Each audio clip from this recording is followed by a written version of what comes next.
نحمده ونصلي على رسول الكريم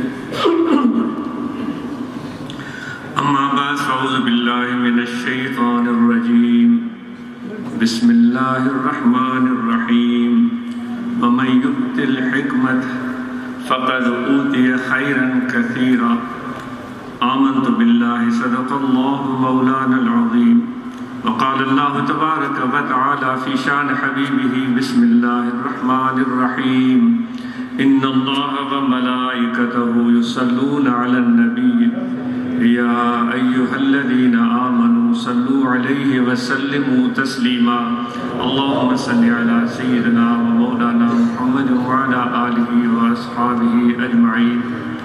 سامعین، آپ سب احباب جس عظیم مقصد کے لیے یہاں جمع ہوئے ہیں کہ اپنے دل کو کچھ لمحوں کے لیے اللہ تبارک و تعالیٰ کی یاد اور اس کے ذکر کے لیے خاص کرتے ہیں اور ہم فیض پائیں حضور نبی پاک علیہ الصلاۃ والسلام کا، اولیاء اللہ کے صحبت کے طفیل، یہ ہمارا عمل صدیوں سے جاری ہے.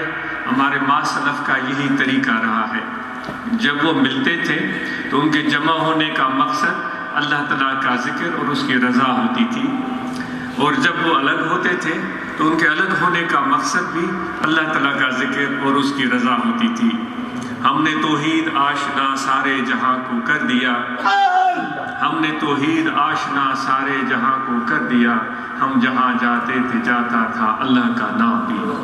تو آپ اور ہمارا بھی یہ معمول ہو کہ جہاں ہم بیٹھیں، جہاں ہم پہنچیں، جس کسی سے بھی ملیں تو اس کو اس نسبت سے ملے کہ یہ اللہ کا بندہ ہے، یہ خدا کی مخلوق ہے، یہ انسان ہے، اس کی عظمت ہے. وہ انسان جس کو اللہ تبارک و تعالیٰ نے اپنی حکمت کے ماتحت اس زمین پر مبعوث کیا ہے، اور اس زمین کی کنجیاں اس کے ہاتھ میں تھما دی ہیں، خلافت کا منصب اس کو بخش دیا ہے.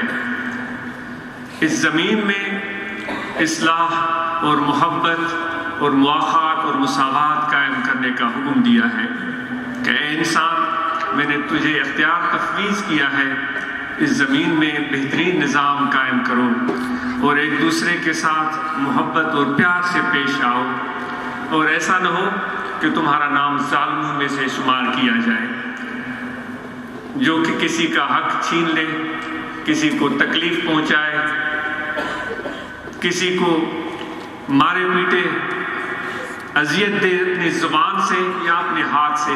تو کبھی بھی یہ عمل اس دھرتی کے خلیفہ کو زیب نہیں دیتا. تو میرے دوستو، ہم زمین پر بھیجے گئے ہیں، اس زمین پر ہم رہتے ہیں، اس زمین میں ہی ہم بھیجے جائیں گے.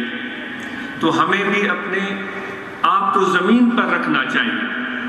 ہواؤں میں اڑنا سفر کے لیے تو ٹھیک ہے، لیکن جب ہم اپنے آپے سے باہر ہوتے ہیں اور اپنے آپ کو اوروں سے الگ اور ممتاز سمجھنا شروع کر دیتے ہیں، اپنے رنگ و نسل کی بنیاد پر، اپنے قوم اور قبیلہ کی وجہ سے، اپنے ذات پات کی وجہ سے، اپنے علم کی وجہ سے، اپنی طاقت توانائی فوج کی وجہ سے، تو یہ طریقہ اللہ تعالیٰ کو پسندیدہ نہیں ہے.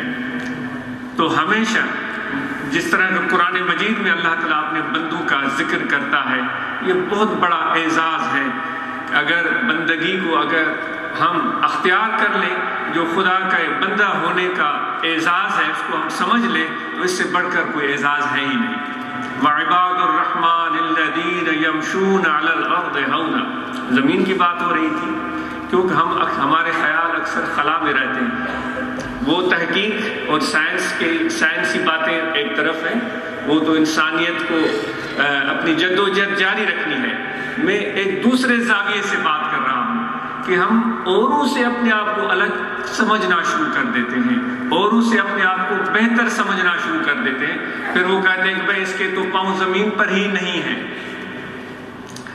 تو جب آپ اور میں، ہم سب مرد اور خواتین اللہ کے بندے ہیں اور اس بندگی کے نسبت کو اپنی عزت گردانتے ہیں، اس سے بڑھ کر اور کوئی بڑا شرف اور شان ہم اپنے سامنے نہیں پاتے، تو آئیے پھر دیکھیے اللہ تعالیٰ اپنے بندوں کی وصف کیا بیان کرتا ہے۔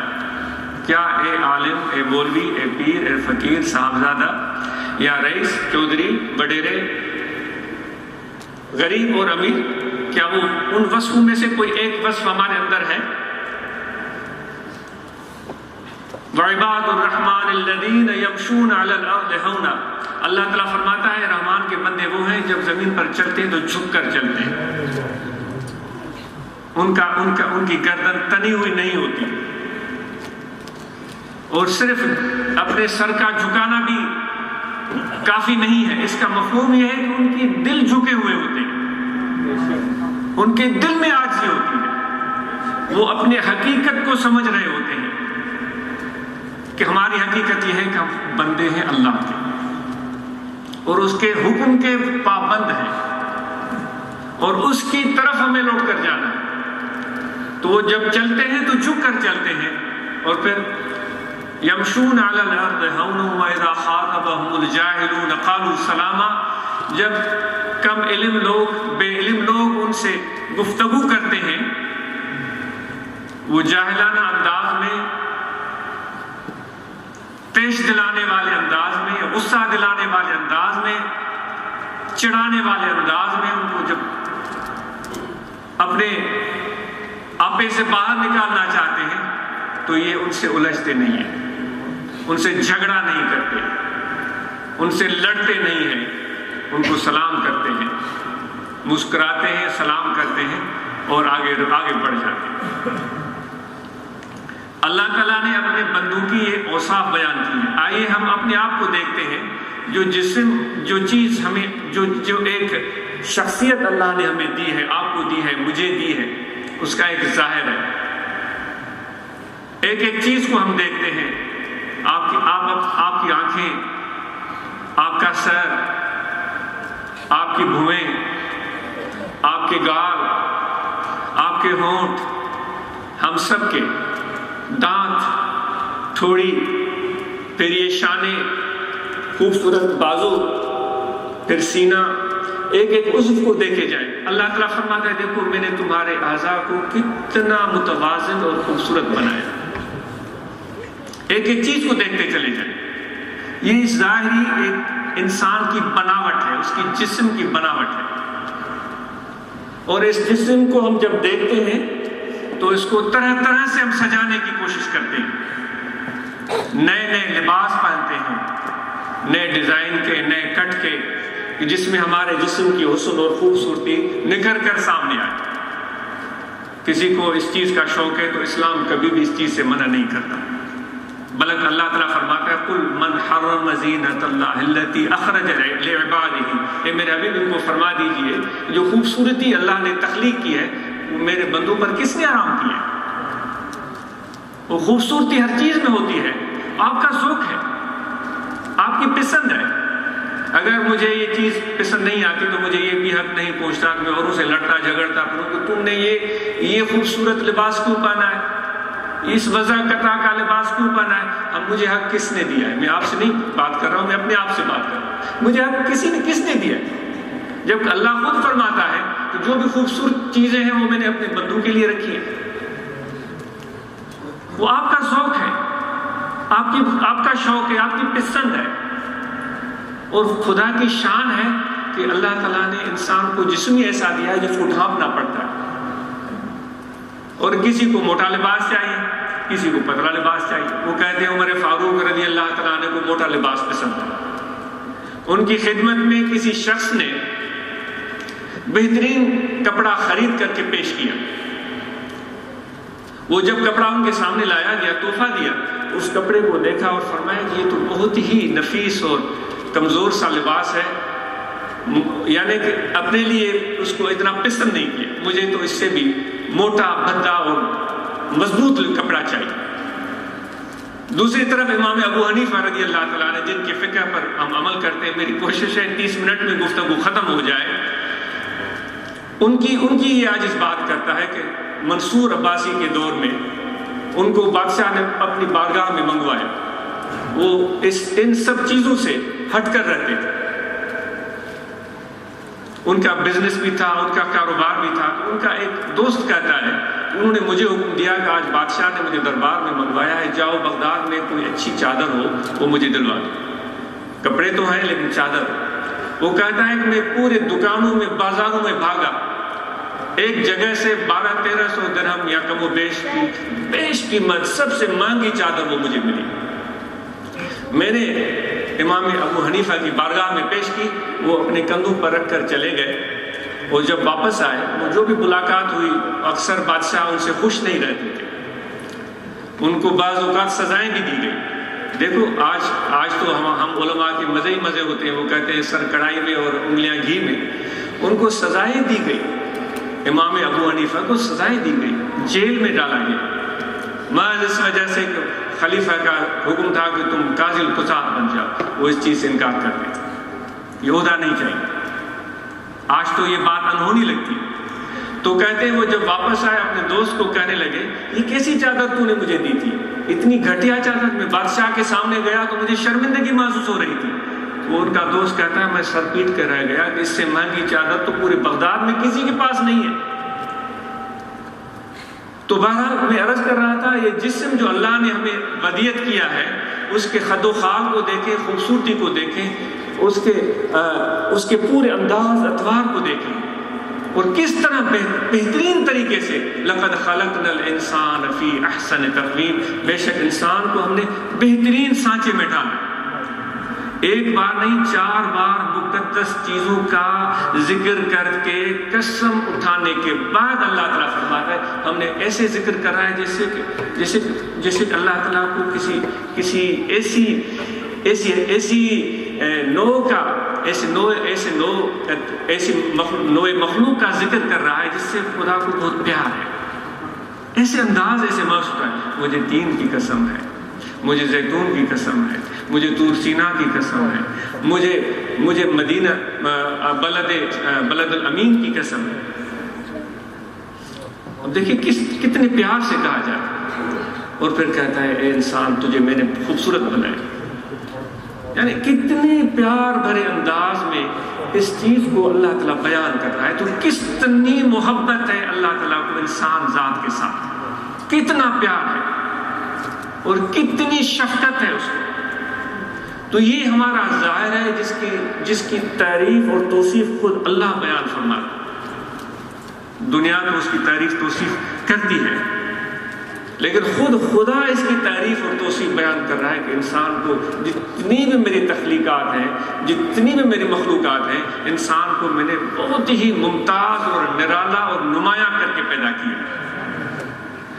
ان اعضاء میں سے کسی ایک عضو میں بھی کمی بیشی ہو جائے تو پھر وہ خوبصورتی نہیں رہتی. پھر وہ خوبصورتی کے معیار کو ہم پرکھنا شروع کر دیتے ہیں. خدا نہ خواستہ کسی کی ایک آنکھ نہ ہو تو بیچارہ وہ پریشان ہو جاتا ہے. خدا نہ خواستہ کسی کا ایک کان نہ ہو, خدا نہ خواستہ کسی کے ہونٹ کٹے ہوئے ہوں یا کوئی اور عیب ہو تو کہتے ہیں کہ بھائی یہ نقص کے ساتھ پیدا ہوا ہے, پیدائشی نقص ہے اس میں, بائی برتھ اس میں یہ چیز موجود تھی. یہ تمہارے جسم کی بات ہو رہی ہے جو اللہ تعالیٰ نے ہر انسان کو, ہر مرد اور عورت کو ودیعت کیا ہے. یہ ہمارا معیار ہے. اور جبکہ خدا یہ بھی چاہتا ہے کہ صرف جسمانی خد و خال کو دیکھ کر فیصلے مت کرو. عظمت انسان کی اس کے صرف ظاہری جلوے میں نہیں ہے, اس کے جسم کی بناوٹ میں نہیں ہے, اس کے آنکھوں, ہونٹوں, گالوں اور ہاتھوں میں نہیں ہے. اللہ تعالیٰ فرماتا ہے اس سے بھی اور آگے بے شمار خوبیاں میں نے انسان کو عطا کر دی. لیکن یہ جسمانی خد و خال, جسمانی شکل اور صورت ان آنکھوں سے دکھتی ہے جو ہر کوئی دیکھ سکتا ہے. لیکن اور حسن جو اللہ تم اور ہم اور آپ کو دینا چاہتا ہے, جو کہ ہمیں کوشش کر کے حاصل کرنا ہوگا. یہ تو مفت میں مل گئی نا چیزیں, یہ ہاتھ مل گئے, یہ آنکھیں مل گئی, سب کو مل گئی. چودھری کو مل گئی ہیں اور کمی کو بھی مل گئی, وڈیرے کو مل گئی ہیں, اس کے ہاری کو بھی مل گئی, سب کو دے دی گئی.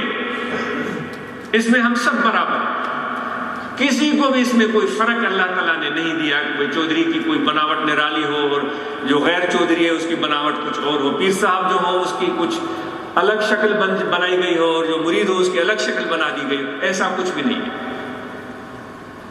یہاں تک سب کو یہ چیزیں عطا فرمانے کے بعد پھر آگے مرحلہ آتا ہے تمہارے روح کا، تمہارے باطن کا، میرے باطن کا، میرے روح کا، کہ ظاہری جسم تو اچھا ہے، اس کی روح کیسی ہے، اس کا اندر کیسا ہے، اس کی روح کی کیفیت کیا ہے، اس کی روح کی حقیقت کیا ہے۔ ہم اپنے سلسلے کے لیے بولتے ہیں کہ یہ روحانی سلسلہ ہے۔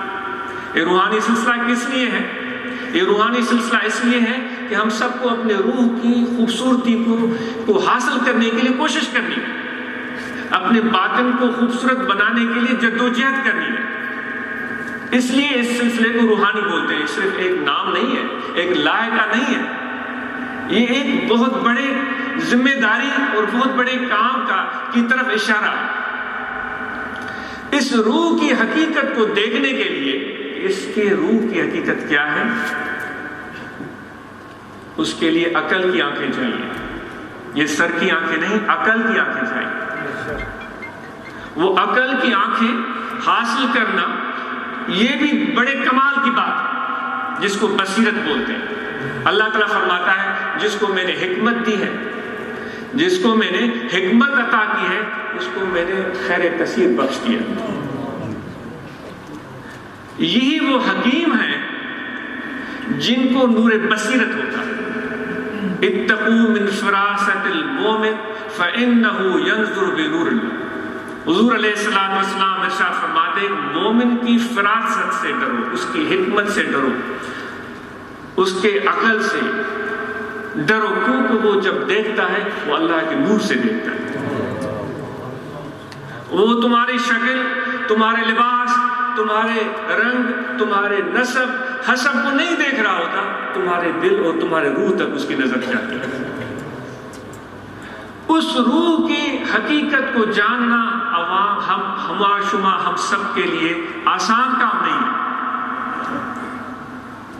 وہ جس طرح کہ ایک اور حدیث میں حضور علیہ السلام ارشاد فرماتے ہیں علیکم بمجالسۃ العلماء واستماع کلام الحکماء۔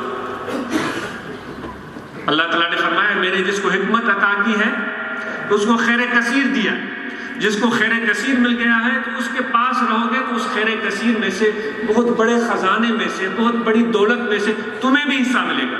حدیث میں آتا ہے کہ تم پر واجب ہے اہل علم کی گفتگو کو سننا اور حکیموں کے کلام کو سننا، واستماع کلام الحکماء، حکمت جن کو اللہ نے بخش دی ہے ان کی گفتگو کو سننا۔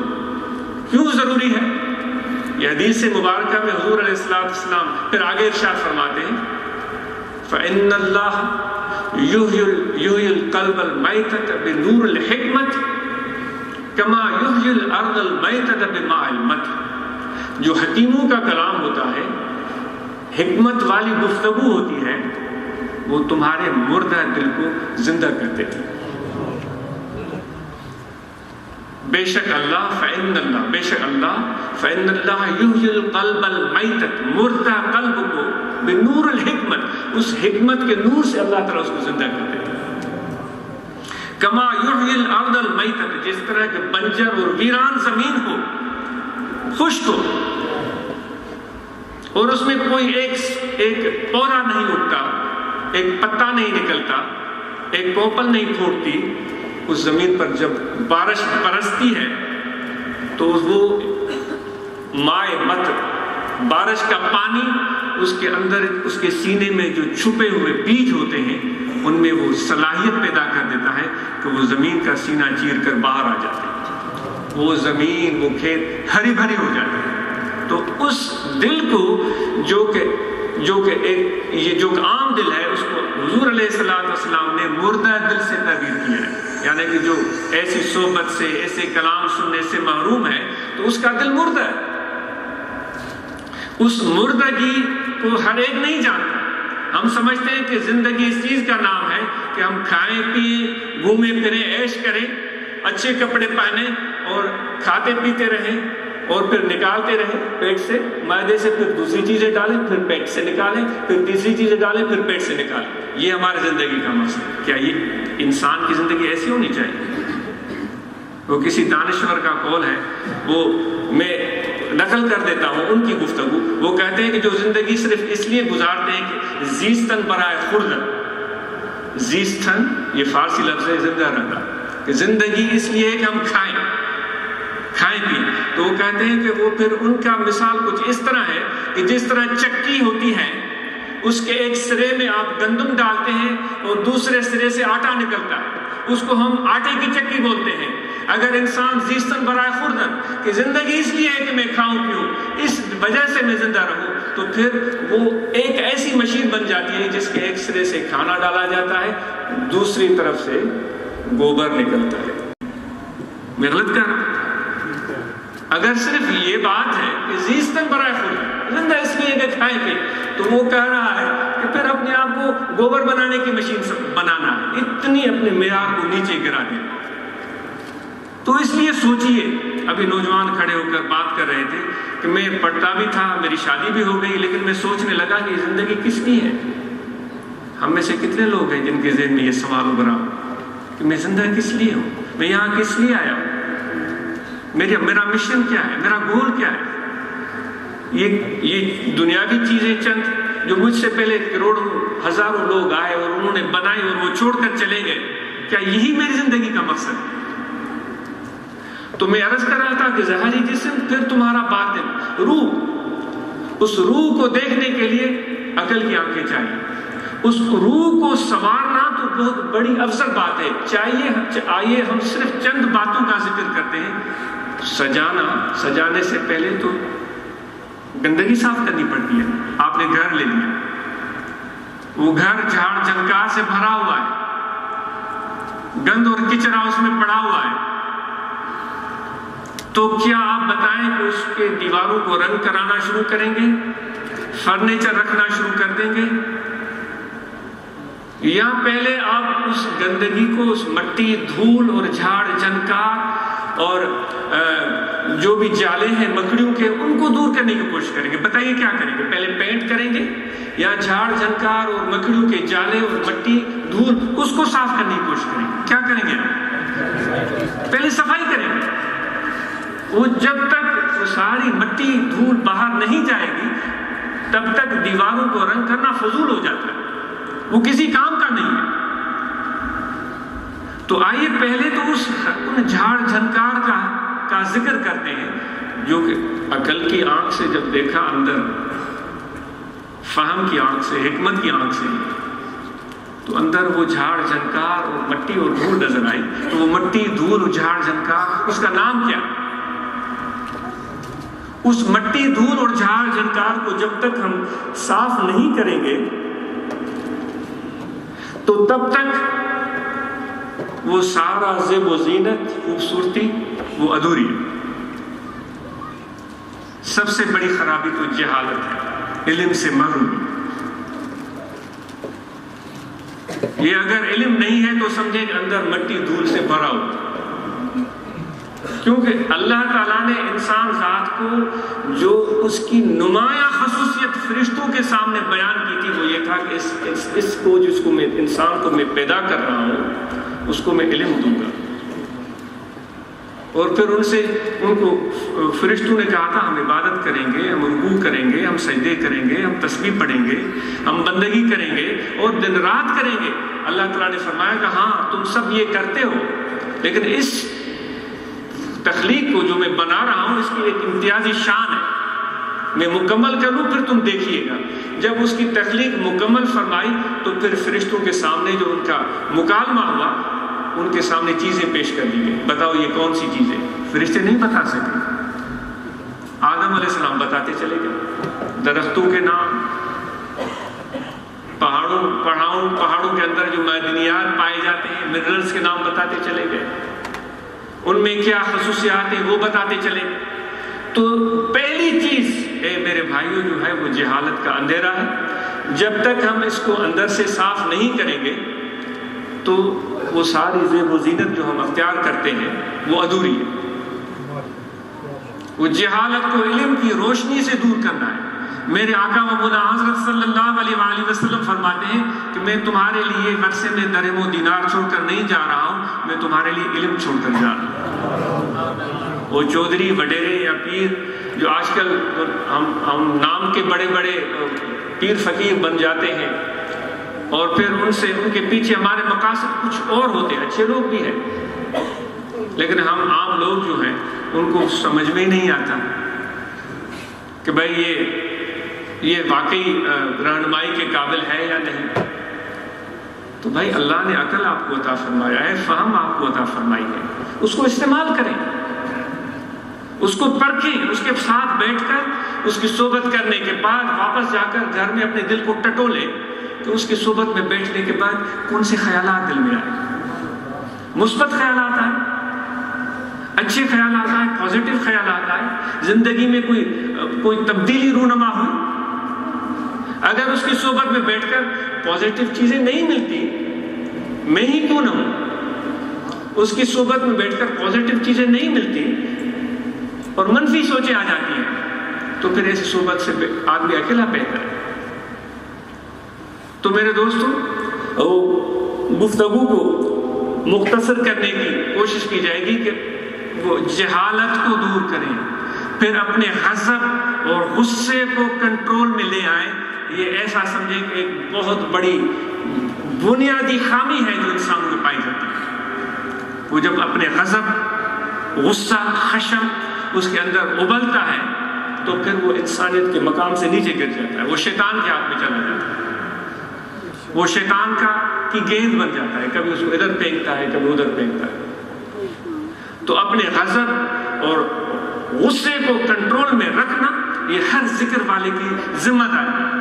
میرے آقا و مولا حضرت صلی اللہ علیہ وآلہ وسلم کی یہی خصوصیت تھی کہ ہمیشہ آپ کے چہرے پر مسرت اور مسکراہٹ رہتی تھی۔ لوگ تیش دلاتے تھے، آپ تیش میں نہیں آتے تھے۔ لوگ بے ادبی گستاخی کرتے تھے، آپ ناراض نہیں ہوتے تھے، معاف کر دیتے تھے، بغیر معافی طلب کرنے سے پہلے اس کو معاف کر دیتے تھے۔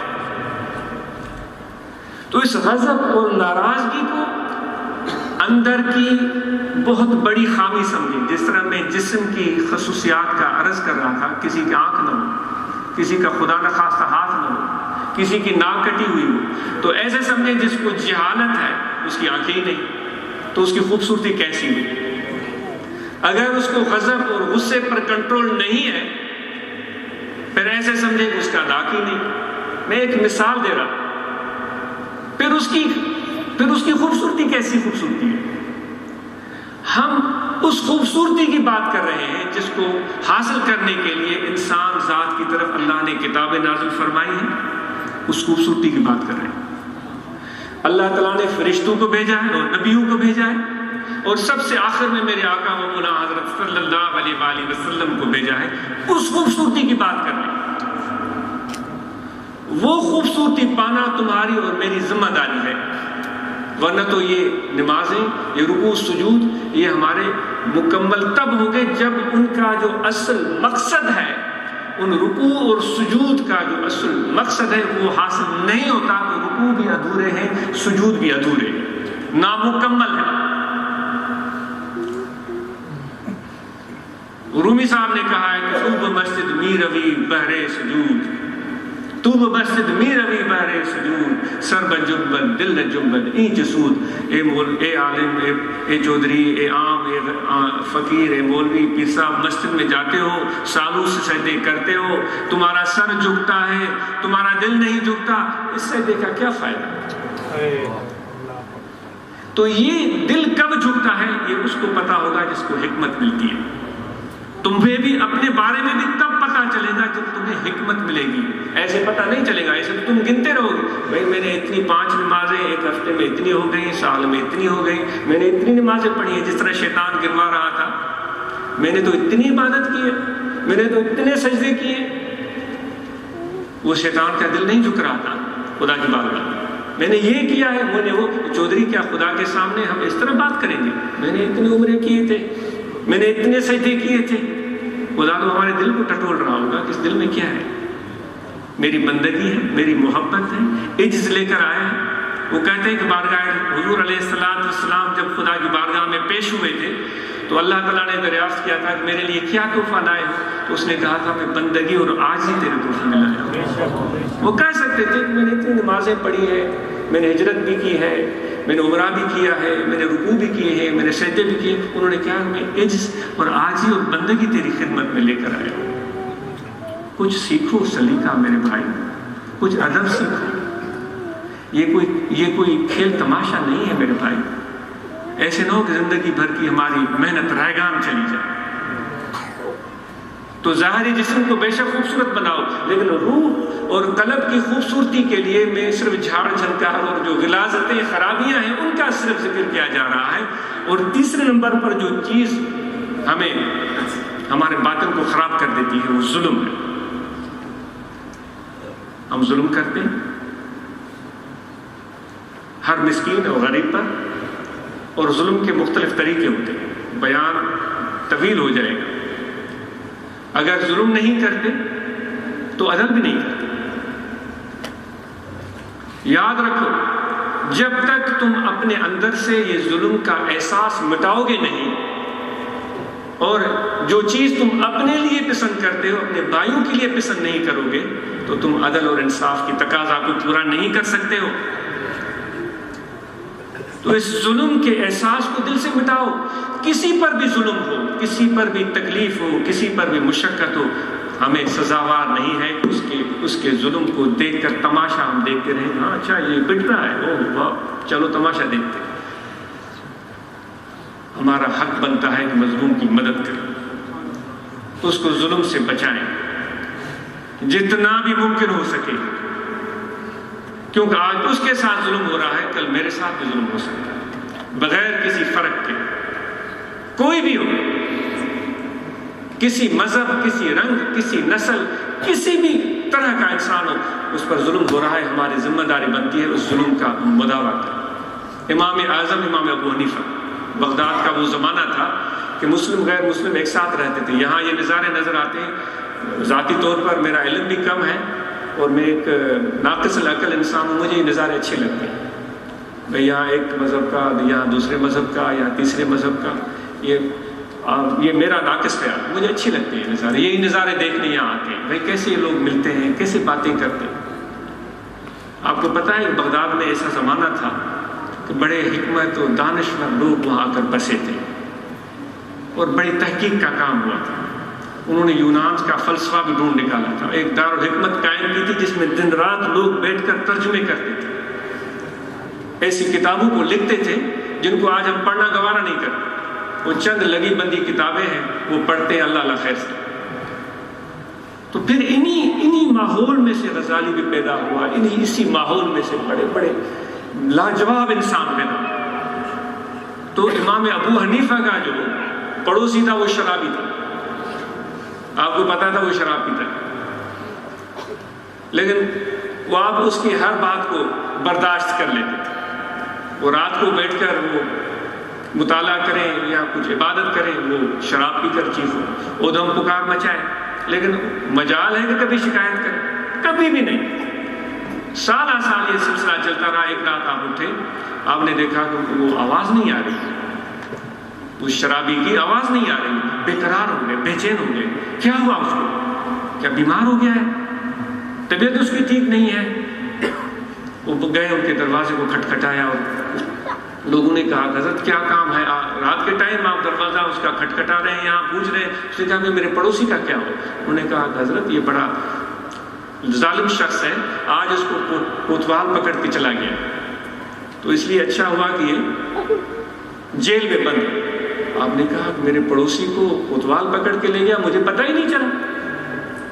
اسی رات اسی وقت سیدھے بھاگے جیل خانہ اور پوچھا کہ بھائی وہ ہمارا دوست کہاں ہے؟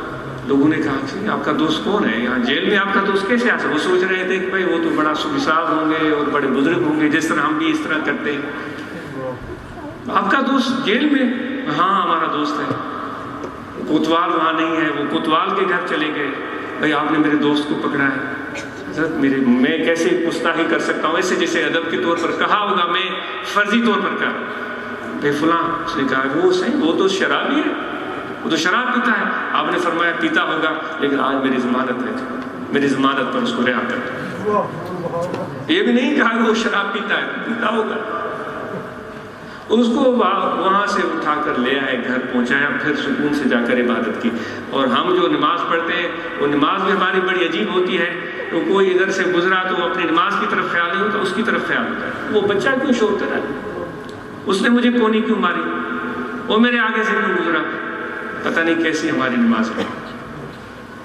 تو جس کی مسلک اور جس کے پیروکار ہم اور آپ ہیں، ان کی زندگی کو ذرا دیکھتے چلے جائیں، تو وہ ظلم، وہ زیادتی انسان برداشت نہ کرے۔ امام اعظم ابو حنیفہ نے کس حکمت عملی سے اس اپنے پڑوسی کی مدد کی، تو یہ کوالٹی ہمارے اندر بھی ہونی چاہیے۔ یہ نہیں کہ میرا بھائی بندی ہے، میرا رشتہ دار ہے اور میرے قبیلے کا ہے تو اس کو بچاؤں گا، یہ تو دوسرے قبیلے کا ہے، بھلے پٹتا رہے۔ نہیں، ہم سب میں بحیثیت انسان بنی آدم آزا یک دیگرند، سعدی کہتا ہے بنی آدم آزا یک دیگرند، وہ کہتا ہے کہ بنی آدم جو ہے وہ اس طرح ہے جیسے ایک دوسرے کے اعضاء۔ اس بنی آدم کی بات کر، آدم کے اولاد میں تو سب آ جاتے ہیں، ہر مذہب کے لوگ آ جاتے ہیں، کہ وہ ایک عضو کو تکلیف پہنچتی ہے تو سب اعضاء کو تکلیف پہنچتی ہے۔ تو یہ احساس آپ اور میرے اندر ہونا چاہیے، اور یہ انسانیت کی منزل کو پانے کے لیے جو ہمارے ماسلف نے ہمیں سکھایا، ہمارے نبی نے ہمیں سکھایا، ہمیں قرآن مجید سکھاتا ہے، یہ اس کی ابتدائی مراحل ہے۔ یہ تو جھاڑ جھنکار صاف ہو رہی ہے، پھر رنگ و روغن تو آگے ہو۔ تو آئیے میرے دوستوں، آج ہم یہ عزم کریں کہ ہم اس طرف کی قدم اٹھانے کی ابتدا کرتے ہیں۔ نوجوانوں کو دیکھ کر مسرت اور خوشی ہوتی ہے کہ الحمدللہ، کل دوست مجھے بتا رہے تھے کہ الحمدللہ یہ نوجوان تعلیم کے میدان میں زیادہ دلچسپی لے رہے ہیں۔ مجھے امید ہے ایسا ہی ہوگا، تو ان والدین کو آفرین ہو جن کے بچے تعلیم کے میدان میں دلچسپی لے رہے ہیں، قرآن مجید بھی پڑھا، نمازیں بھی پڑھتے ہیں، اور پھر آگے اسکول، کالج، یونیورسٹیز تک پہنچے ہیں۔ بلکہ یہاں تک ایک نوجوان کے بارے میں مجھے بتایا گیا کہ جو ہمارے دوستوں کی اولاد میں سے وہ ڈاکٹریٹ کرنے والا ہے۔ تو مجھے تو ہر سال ایسی خوشخبری 5-6 کی تعداد میں چاہیے، بتائیں کہ بھائی 5-6 ڈاکٹر بننے جا رہے ہیں، تو میں تو بھاگا ہوا ہوں، بھائی وہ مجھے دکھائیں وہ کہاں ہیں، اور میں ان کی ڈاکٹریٹ کی وہ سارے سرمنی دیکھنا چاہتا ہوں، ان کے ساتھ رہنا چاہتا ہوں۔ تو ایسی خوشخبریاں تو مجھے روز سنائیں۔ تو اپنے بچوں کو حوصلہ دیں، ان کو آگے بڑھائیں، ان کو ڈرائیں مت۔ یہاں جب آئے ہیں تو یہاں بے شمار اچھی چیزیں ہیں، بے شمار اچھی چیزیں ہیں۔ ان بچوں کو ان چیزوں کو حاصل کرنے کا موقع فراہم کریں، ڈرائیں مت۔ ان کو ذکر کی تلقین آپ سب کو کی جاتی ہے، آپ سب کو اس ذکر کے بارے میں بتا دیا جاتا ہے کہ یہاں دل ہے، اس دل میں توجہ رکھیں، کھڑے بیٹھے لیٹے سوئے جاگے، وضو ہو یا نہ ہو، سانس آتا جاتا رہے، ہر وقت توجہ رہے کہ دل ذکر کر رہا ہے، اللہ اللہ اللہ اللہ اللہ۔ اللہ تعالیٰ فرماتا ہے جب تم میرا ذکر کرتے ہو تو میں تمہیں یاد فرماتا ہوں۔ ہم عرش کی طرف دیکھتے ہیں، پہلے یہ سوچئے کہ اس عرش سے اتار کر خدا نے ہمیں فرش پر رکھا ہوا، اس کی حکمت تھی نا، فرشتے عرش پر ہوتے، اور کہہ دیا کہ انسان جو ہے وہ فرشتوں سے بھی آگے، تمہاری عظمت اللہ نے یہاں رکھی ہے۔ تو جب تم ذکر کرتے ہو، اللہ کی یاد میں مشغول ہو جاتے ہو، تو وہ عرشی فرشتے حسرت کرتے ہیں کہ سبحان اللہ، یہ ایسے انسان ہے، تو وہ پھر عرش سے اتر کر فرش پر آتے ہیں اور آپ کے ساتھ مل بیٹھتے ہیں کہ ہم بھی بیٹھتے ہیں ان کے ساتھ۔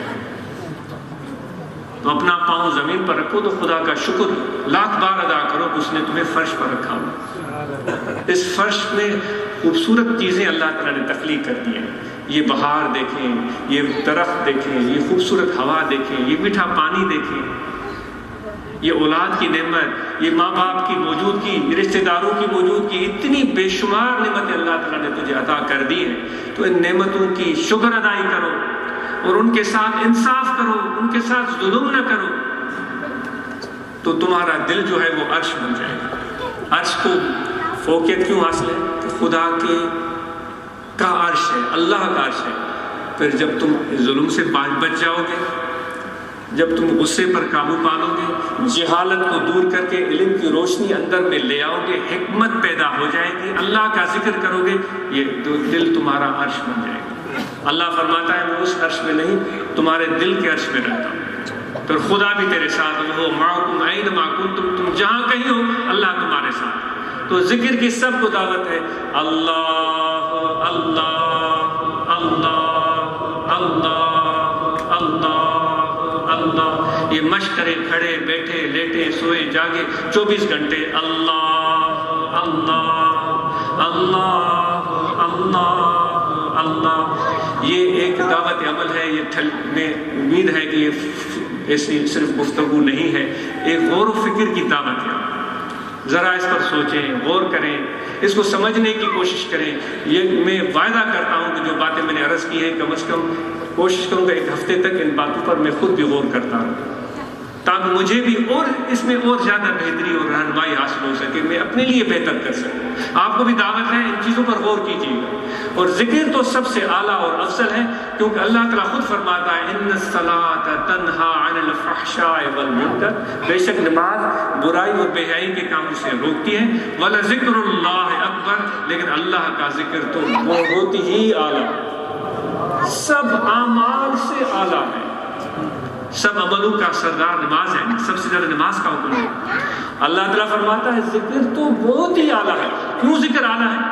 کہ جب تم نماز پڑھتے ہو تو اس کی کوئی ضمانت نہیں کہ اللہ تجھے یاد کرتا ہے، لیکن جب تم اللہ کو یاد کرتے ہو تو یہ گارنٹی ہے کہ اللہ تمہیں یاد کرتا ہے۔ فاذکرونی اذکرکم، بس مجھے یاد کرو تو میں تمہیں یاد کروں گا۔ بلکہ یہاں تک کہ نماز کا مقصد ہے صرف رکوع و سجود اٹھک بیٹھک نہیں ہے۔ اللہ تعالیٰ فرماتا ہے اقم الصلاۃ لذکری، نماز کو قائم کرو میری یاد کے لیے، میرے ذکر کے لیے نماز کو قائم کرو۔ دیکھیے کتنی بڑی ایک عمل کی آپ کو دعوت دی جا رہی ہے، کتنا عظیم عمل ہے جو سب اعمال کا روح ہے، روزہ حج زکوٰۃ کی روح ہے، اس کی دعوت دی جا رہی ہے۔ تو آئیے اس دعوت کو قبول کریں اور توجہ دل کی طرف کریں۔ اللہ اللہ اللہ اللہ اللہ اللہ اللہ اللہ، یہ دل انشاءاللہ میں عرض کر رہا تھا، وہ حکمت کے دروازے جب وہ کھلیں گے تو وہ نور حکمت اس میں آئے گا۔ افمن شرح اللہ صدرہ للاسلام، وہ جس کے دل کو اللہ نے اسلام کے نور کے لیے کھول دیا تو پھر وہی صحیح معنی میں سیدھے راستے پر ہوتا ہے۔ فہو علی نور من ربہ، وہ خدا کے دیے ہوئے نور کے راہ پر چلتا۔ تو ذکر زبانی بھی کریں لیکن قلبی ذکر یہ بہت ہی خاص ذکر ہے۔ اللہ اللہ اللہ اللہ اللہ اللہ، وضو ہو یا نہ ہو، کھڑے بیٹھے لیٹے سوئے جاگے 24 گھنٹے اللہ اللہ اللہ اللہ اللہ اللہ، یہ تھوڑی مشق کرے تو انشاءاللہ یہ دل ذکر میں جاری ہو جائے گا۔ اور جب اس میں ذکر کا اثر آ گیا، جب بھی توجہ دل کی طرف کریں گے تو دل کو اللہ کی یاد آئے گی۔ کام ہوتے رہیں گے، کاروبار ہوتے رہیں گے، لیکن دل میں اللہ کی یاد ہوتی ہے۔ اور جب دل میں اللہ کی یاد ہو تو پھر وہ شخص ہر وقت خدا کی رحمت کے گھیرے میں ہوتا ہے، اور اس کو کسی کی پرواہ نہیں ہے، کسی جادو ٹونے سے ڈرنے کی ضرورت نہیں ہے، کسی شیطانی شر سے آپ کو ڈرنے کی ضرورت نہیں۔ فقیروں، دوستوں، میرے بھائیوں، یہ آپ کو پورے یقین سے میں اپنی ذاتی تجربے کے بنیاد پر عرض کرتا ہوں کہ اس طرح کے جو عامل لوگ ہیں ان کی باتوں پر توجہ نہ دیں، وہ ان کے مقاصد کچھ بھی ہو سکتے ہیں کہ بھئی تمہیں جادو، تمہیں ٹونا، تمہارے گھر میں یہ ہو گیا، تمہارے گھر میں وہ ہو گیا۔ آپ ان چیزوں کو چھوڑ دیں، اللہ کا ذکر کریں، خدا کی رحمت کے گھیرے میں ہیں آپ، کوئی جادو ٹونا، کوئی شیطان آپ تک پہنچے گا نہیں۔ اور گھر میں فضول بیٹھ کر وقت ضائع نہ کریں، کوئی کام کریں، نکلیں باہر، کوئی بھی کاروبار کریں، کوئی چھوٹا موٹا کام کریں، کسی یتیم خانے میں چلے جائیں، اگر کوئی کام ہی نہیں یتیم خانے میں چلے جائیں، ان کی خدمت کریں، جو کسی بڑے بوڑھے کی خدمت کریں، اپنے والدین کی خدمت کریں۔ فضول گھر میں بیٹھ کر وہ خیالات کے خیالی پلاؤ پکانا چھوڑ دیں، یہ سب سے بڑی خرابی ہے جو یہاں نظر آتی ہے۔ کام کریں اور وہ مفت کے پیسوں کے پیچھے کبھی بھی مت بھاگیں۔ ہمیں سوشل سیکورٹی مل جائے گی، وہ مل جائے گا، وہ مل جائے گا، پھر اس کے لیے پتہ نہیں یہاں سے وہ کسی دوسری کاؤنٹی چلا گیا، دوسری کاؤنٹی سے پھر تیسری کاؤنٹی چلا گیا، اس کے لیے بھاگ دوڑ کرنا اگر منظور ہے تو خود محنت کر کے پیسے کمانا ہمیں کیوں نہیں منظور؟ تو نکلے میدان پر اور کام کریں، کوئی چھوٹا موٹا کاروبار، تجارت تو حضور کی سنت ہے۔ تو یہ بنیادی بڑوں کو یہ دعوت ہے کہ کام شروع کریں۔ کل دوست مجھے بتا رہے تھے 3-4 دوستوں سے ملاقات ہوئی، میں یہ کام کر رہا ہوں، تو یہ کام بھی میں نے سوچا ہوا، مجھے بہت خوشی ہو رہی تھی۔ حالانکہ میں خود سست ہوں تو چھوٹی موٹی زمینداری جانتا ہوں اور تو مجھے کچھ آتا نہیں، لیکن یہ سب باتیں سن کر مجھے بہت خوشی ہو رہی تھی۔ تو آپ سب کو دعوت ہے کہ گھر میں بیٹھ کر آج کے بعد وقت ضائع نہیں کریں گے اور باہر نکلیں گے، کام کریں گے اور اپنے بچوں کے ساتھ کھانا کھائیں گے، ڈنر کے ٹائم بیٹھ جائیں گے، ان کے ساتھ مل کر کھانا کھائیں گے، ان کی تعلیم میں ان کی حوصلہ افزائی کریں گے۔ اور نماز کی سب کو تاکید کی جاتی ہے، مرد ہیں یا عورتیں بیٹھی ہوئی ہیں، اللہ کی نیک بندیاں، آپ کے لیے بھی یہ ہوئی باتیں جو مردوں کے لیے، کوئی اس میں فرق نہیں۔ تو یہ آپ کے لیے وہی باتیں ہیں اور آپ کو بھی اللہ نے بڑی عزتیں بخشی ہے۔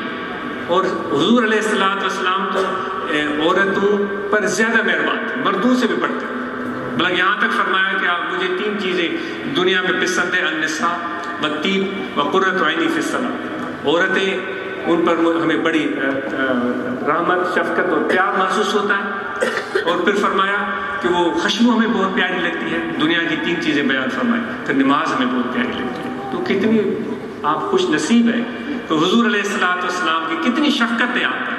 تو اپنا دل بڑا کریں، نماز 5 وقت پڑھیں، گھر کے ماحول کو بہتر بنائیں، اور میاں کو چاہیے کہ بلا وجہ غصہ نہ کرے، اور بیوی کو چاہیے کہ بلا وجہ ناشکری نہ کرے۔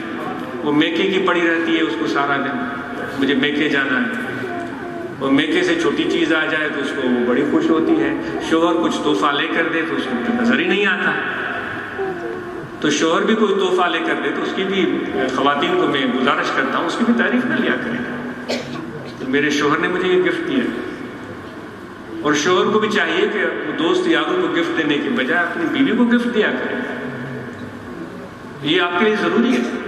وہ جو آپ کا آپس میں رابطہ ہے وہ میاں بیوی کا، اسی سے بچے سیکھیں گے۔ مدرسہ تو یہ ہے جہاں بچے ہمارے سیکھتے ہیں، آپ ان کو باہر بھیجتے ہیں کہ بھائی اس کے پاس بھیجتے ہیں، اس کے پاس بھیجتے ہیں، وہاں سیکھے گا نہیں، مدرسہ تو آپ کا گھر ہے، تو آپ کو سکھانا ہے۔ تو اس لیے شوہر اور بیوی کا تعلق مثالی ہونا چاہیے۔ اگر کوئی بات ایسی کرنی بھی ہے تو آرام سے کریں، مل بیٹھ کے کریں، اور یہ وعدہ کریں کہ جب شوہر بولے گا تو بیوی سنے گی آرام سے، اور جب بیوی بولے گی تو شوہر آرام سے سنے گی۔